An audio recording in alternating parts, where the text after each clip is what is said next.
Does Clemson need to start using the transfer portal, get new coaches, or both?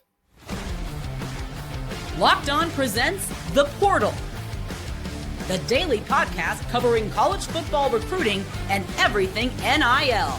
Part of the Locked On Podcast Network. Your team every day. Welcome back into the Portal Podcast, where you get your daily recruiting, NIL, and transfer portal scoop. I'm your host, Brian Smith, longtime college football recruiting analyst. Thank you for making the Portal Podcast a part of your day each and every day here on the Locked On Podcast Network.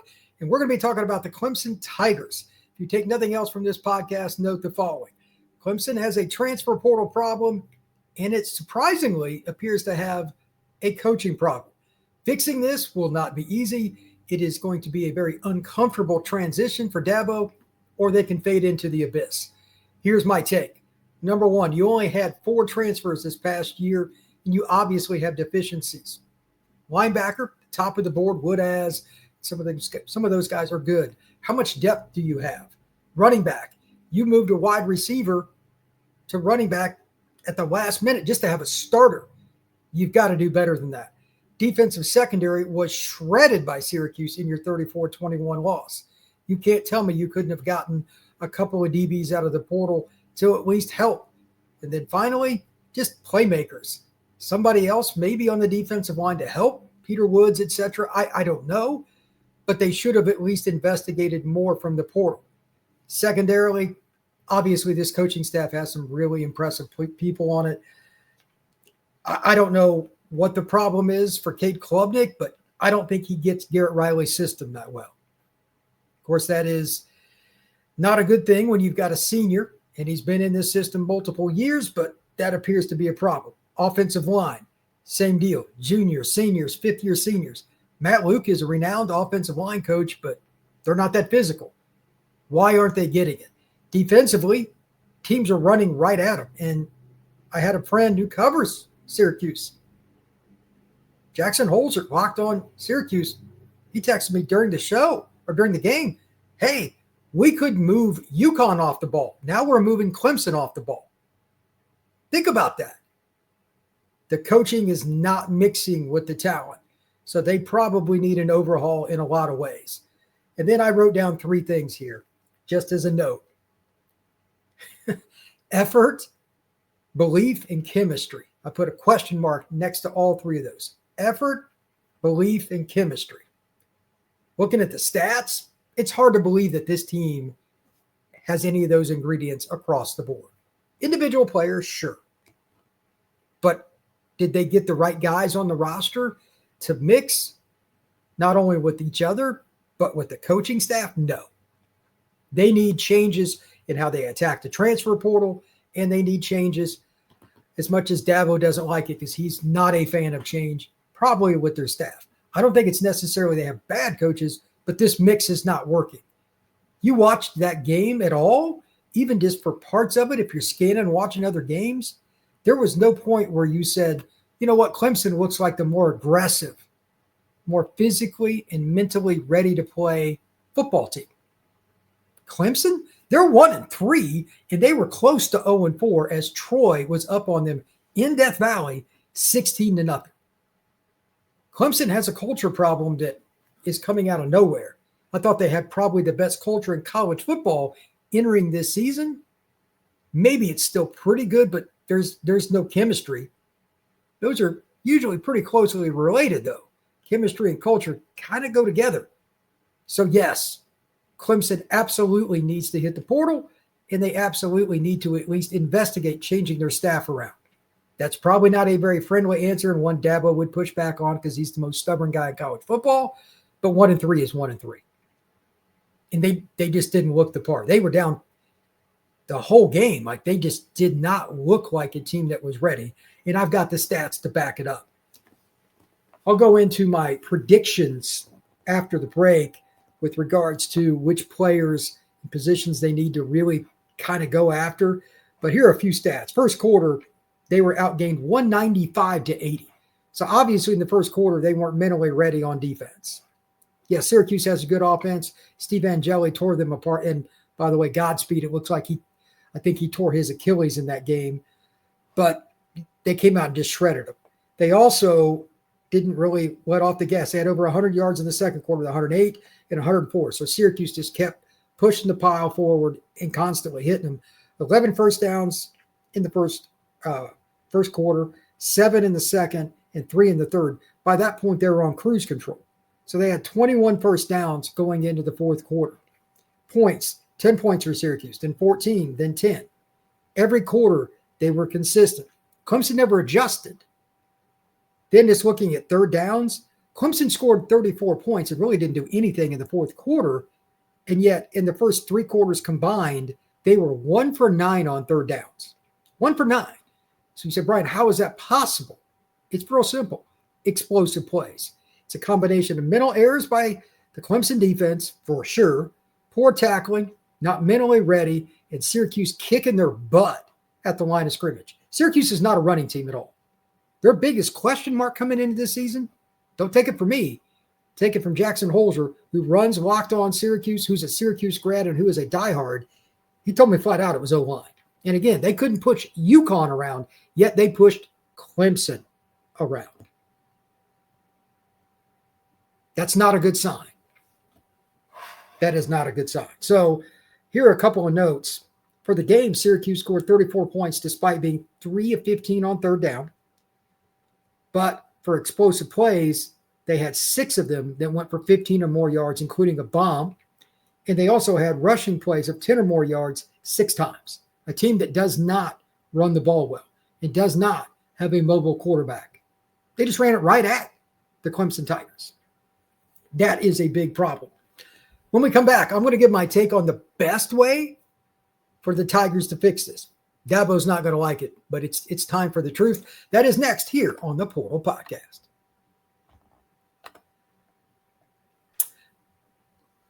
Today's show is brought to you by the Game Cap, and I got a question for all you fans out there. If you could go back in time and sit in front of your school's favorite rivalry game scenario at any point, or maybe the one this year, what hat would you be wearing? Yes, I said hat. For me, it is the game. These aren't just any hats. These are the same vintage styles that we used to wear back in the 80s and 90s. They were a lot of fun. And guess what? You can still get that same hat and that same price if you use code LOCKEDON, and you can get your vintage hat for $16.99 instead of spending $30 at a local mall. Head to thegamecaps.com. That is thegamecaps.com. Grab your team's classic circle bar or retro circle design and use code LOCKEDON for an exclusive discount, because legends wear the game. We are also brought to you by our friends over at FanDuel. NFL season's back. It's in full swing. FanDuel is here to make it awesome for you with a new offer. Right now, new customers bet $5 and get $300 in bonus bets.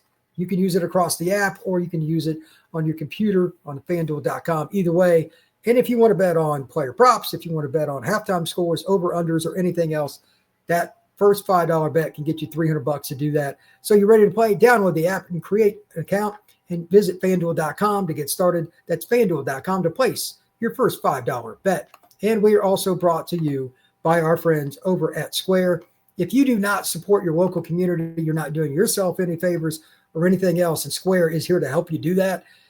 Whether it's a local bar, whether it's a local eatery, maybe it's just a breakfast place you like to go get coffee. There are all kinds of businesses around you. And just as an example, in Tallahassee, they're at the Bark, the Black Dog Cafe, several places close to Florida State is just one example. But you need to find a place around where you can go hang out with your friends and support your local businesses, because when they thrive, so does the whole neighborhood.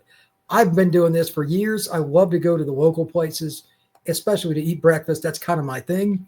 Watch maybe what's on TV there, whatever is available, but take my computer work and support local businesses, and Square does too. Square is a proud partner of over 4 million neighborhood businesses.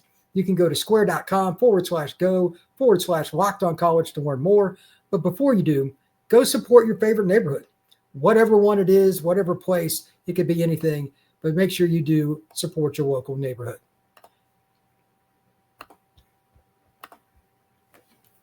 Thank you once again for making the Portal Podcast a part of your day, each and every day here on the Locked On Podcast Network. Truly appreciate you stopping in to get all your latest news on the recruiting world, what's going on with NIL. And as I've talked about throughout this podcast, the transfer portal, as Clemson definitely needs to hit it, and that's what's next. Look, I'm not saying Dabo has to completely change what Clemson does. That would be foolish. He's a Hall of Fame coach. He's got multiple national titles, but times have changed. He doesn't have the same elite quarterback walking through the door. Deshaun Watson's not coming through the door in his prime, and either is Blondie. That's just the way it is. On top of that, they're just not as good up front. And he doesn't have the same defensive coordinator. He is now in Norman, Oklahoma. You can ask Auburn about that. Would they have 10 sacks against Auburn yesterday? Oklahoma's pretty good up front. Clemson has problems. There is no shortcut here. They took 4 guys from the portal this past year, total. For me, they need at least 1 running back. They need at least 1 DB, probably 2 in the portal this offseason. Linebacker like Wood is either done this year or next. They're probably going to have to replace him. That's a big shoe to fill right there. That's a really good player. You need to be careful about bypassing the portal. So for me, just as a totality standpoint, Clemson needs at least 6 to 8 guys in the portal this offseason.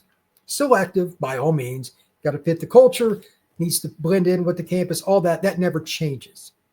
It's just upping the total and being a little more realistic. And if players on the roster don't understand that, you just have to say, we started 1-3. We got to mix it up. If that causes problems and you lose a couple more kids, it is what it is. Dabo doesn't like losing. Clemson fans don't like losing. But I saw a team, again, as I mentioned earlier in the show, effort. Did everybody show definitive effort? Really? How about the belief in everything? I didn't read that from the body language from Clemson. And then finally, chemistry, and this is the point I'm leading into with coaches. I don't think it's very good. I'm not singling out any one coach because some of these guys are really well respected. They've played on teams or coached with teams that have been in national title games, etc. But some of these guys they're not getting the message home. So it's not just players. There may need to be 1 or 2 coaches change. And again, it's not because they're necessarily bad. Fit, chemistry, it all has to work together. And it is hard. College football is hard. You have over 100 players and more than 10 coaches, counting all the student assistants, graduate assistants, and everything. All of it has to intertwine perfectly to have a season that you can win a national title. Obviously, Clemson is not on that trajectory, but they need to get back to just being decent. They stink. They are awful. Clemson football is embarrassing. They don't look like they want to be out there a good deal of the time. They were down 34-14, and I wondered if it was going to get in the 50s. If Angeli doesn't get hurt, how many points does Syracuse score? Really? I mean, he was on fire. Give Steve all the credit there for throwing the ball well, getting him in the right plays and being aggressive, and give a whole bunch of credit to Syracuse's staff and players. They were focused and ready to play football. Clemson was not. A lot of this falls on the staff, and yes, Dabo is part of it. You're not going to fire Dabo. I fully grasp that. But he's got to make some really, really tough decisions. If there are no off-season coaching changes to the main group, I'm not talking about GAs and stuff, position coaches and coordinators, is that the best decision? I think they need to have an introspective overview. Somebody somewhere has got to change. And again, maybe they leave on their own accord, maybe not. But if Clemson does not have change and they don't add more players to the portal, does anybody out there really think that Clemson is suddenly going to be really, really good again? Plus, they're going to lose Klubnik. He's a senior. Peter Woods, etc. They're going to lose a handful of seniors that are very, very good. And some glue guys like Kate Denhoff on the defensive line. They're going to lose these guys. They've got to go out. I would say this year they need at least 8 guys in the portal, minimum. DB, linebacker, running back, or 3 of those spots.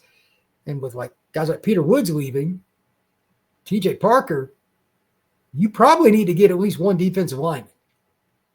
Clemson football is not Clemson football anymore. And unless they change things, Clemson's just going to be a middle of the pack ACC team. And that's really hard for me to grasp because they've recruited well. And they've got very good retention, but it's not working. Time to hit the portal. It is time for Clemson to make a coaching change or 2 and then move forward. What happens the rest of this season, you got to live with. You're in the moment. Do the best you can. But this offseason, Clemson absolutely, unequivocally must up how much it uses the transfer portal. 4 players this year was the most they'd ever done. They probably need to double that, and they really have to go out there and make sure they're the right selections. Then again, coaches, no doubt, Clemson needs to make some changes.